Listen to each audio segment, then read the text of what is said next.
Last video में मैंने आपको रेवेन्यू एक्सपेंडिचर और डेफर्ड रेवेन्यू एक्सपेंडिचर के बारे में बताया था और उसमें मैंने ये बताया था कि इन दोनों ही एक्सपेंडिचर से बिजनेस के पास कोई फिजिकल एसेट नहीं आता। आज मैं आपको एक ऐसे एक्सपेंडिचर के बारे में बताऊंगा जिससे कि बिजनेस के पास फिजिकल एसेट आता है।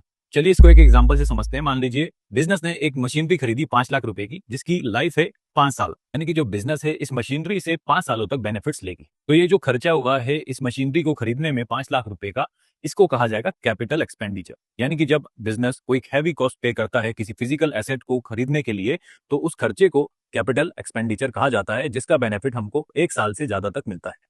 अब मान लो ये जो मशीनरी खरीदी है 5 लाख रुपए की, जो 5 साल तक चलेगी, दूसरे ही साल इसमें थोड़ी दिक्कत आ गई, ये मशीन चलना बंद हो गई। तो ऑब्वियस सी बात है हमको अब थोड़ा रिपेयर करवाना पड़ेगा।